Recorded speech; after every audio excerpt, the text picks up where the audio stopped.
El 29 de abril de 1948 comenzaba en Tokio un juicio trascendental llevado adelante por el Tribunal Penal Militar Internacional para el Lejano Oriente, conocido como los Juicios de Tokio o como se le suele conocer, el Nuremberg japonés. Esto es un proceso casi al calco de lo que habían sido los denominados juicios de Nuremberg, pero claro, con distintos matices. El hecho que se haya realizado después hizo que se superaran algunas incoherencias del proceso alemán y siempre dejando una estela positiva y negativa para la historia y el derecho. Les propongo darle una mirada. Soy Guido Aguilar Grados, docente de GACAL, y quiero presentarles una nueva entrega de El Derecho en la Historia, los juicios de Tokio, el Nuremberg japonés. Sean todos bienvenidos.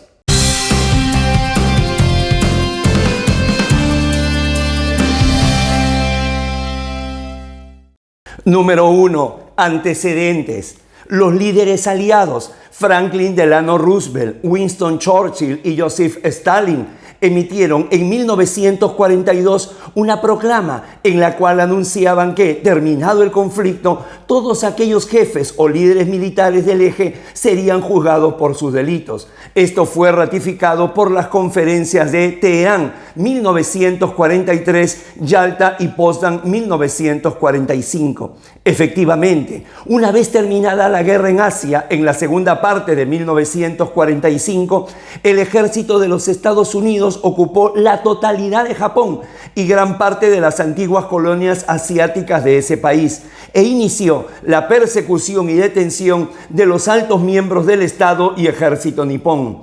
En paralelo con el juicio de Nuremberg, se constituyó un Tribunal Penal Militar Internacional para el Lejano Oriente, con el fin de juzgar a los imputados de los crímenes recogidos en la Carta de Londres del 8 de agosto de 1945. 2. El autor intelectual de los juicios.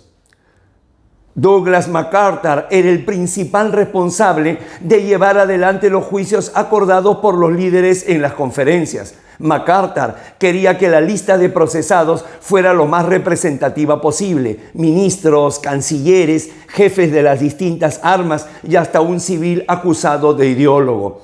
En este proceso principal, los llevados al estrado internacional serían los acusados clase A, los de mayor responsabilidad y notoriedad. Luego estaban los clase B y clase C, a los que se decidió juzgar en el lugar en que cometieron sus crímenes, aun si estuviera fuera del territorio japonés.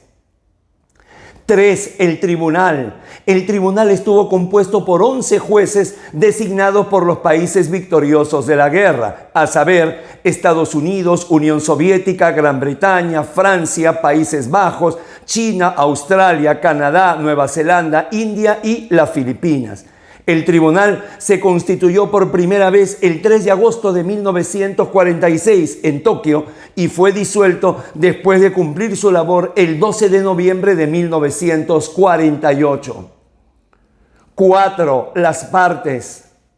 La fiscalía del tribunal estuvo dirigida por el estadounidense Joseph Keenan y contó con fiscales de todos los países que nombraron jueces en el tribunal.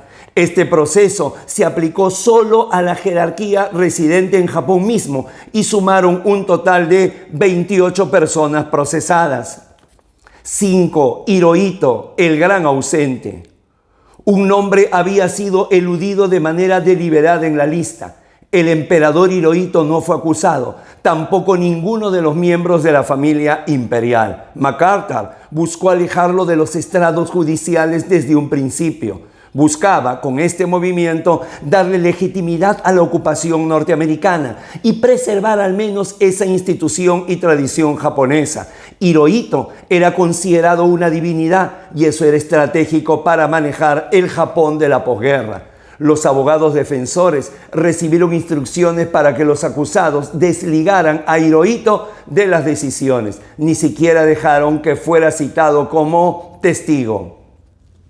6. Los cargos. Se determinaron, al igual que en Nuremberg, 4 grandes crímenes o delitos. Uno, crímenes contra la paz y crímenes de guerra, que se basaban en la existencia de una premeditación para alterar la paz y la existencia de asesinatos, torturas, violaciones contrarios a las leyes de la guerra.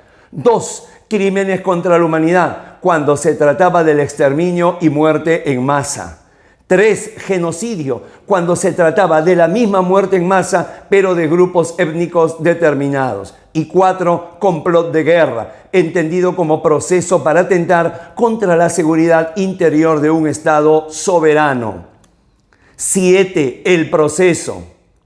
El modelo de proceso fue tomado del juicio de Nuremberg.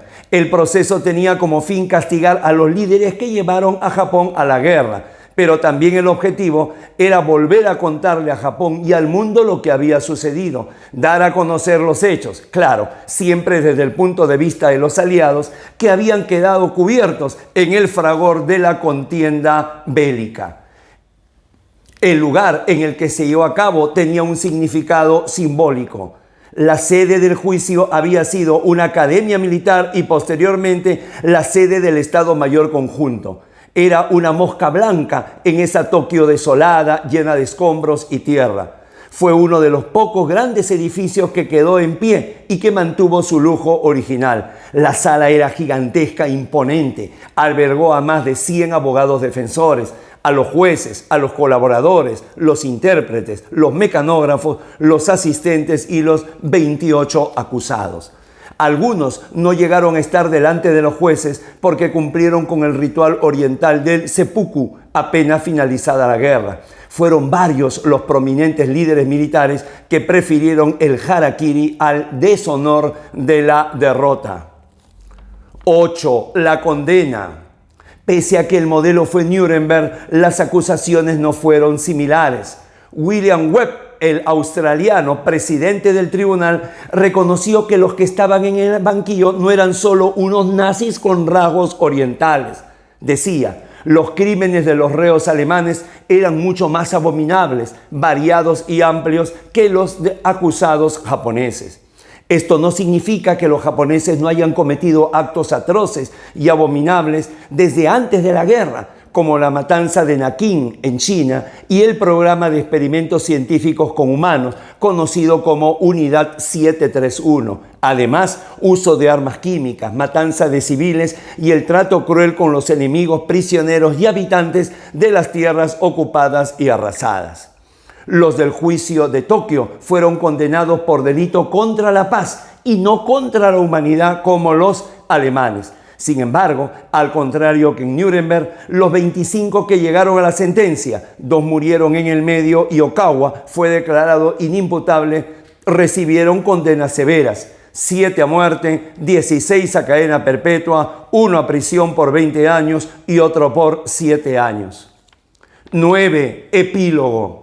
Se creía que el juicio iba a llevar 6 meses, pero entre los 419 testigos, los miles de medios probatorios, los alegatos y la escritura de una sentencia de casi 1.800 páginas, el proceso se extendió por 2 años y medio. La lectura de la sentencia llevó casi una semana y cada sesión se transmitió por radio. Los ciudadanos nipones recibieron las sentencias con pesar y fatalismo, como un nuevo e innecesario recordatorio de que la guerra había sido perdida.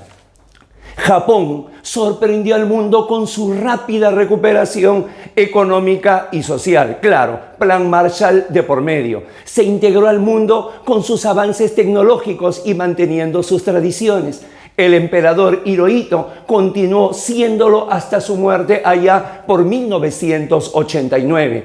El edificio en el que tuvieron lugar las audiencias del juicio de Tokio fue demolido. La cárcel de Sugamo, donde se suicidaron algunos procesados, ya no existe. Y contra todo pronóstico de muchos agoreros, aquel lugar hoy día se ha levantado un rascacielos conocido como Sunshin 60. Una verdadera enseñanza de que el proceso no debe ser utilizado como elemento de venganza y que aún siendo víctima de aquel, entonces se repone un país, una nación por encima de su pasado, aprendiendo lo positivo y no volviendo a repetir lo negativo. Suscríbase a Tribuna Constitucional y si ya lo hizo, compártalo. Y ya sabe, toda esta temática relacionada a cultura jurídica la encuentra en la diversa oferta académica que le brinda EGACAL, Escuela de Derecho.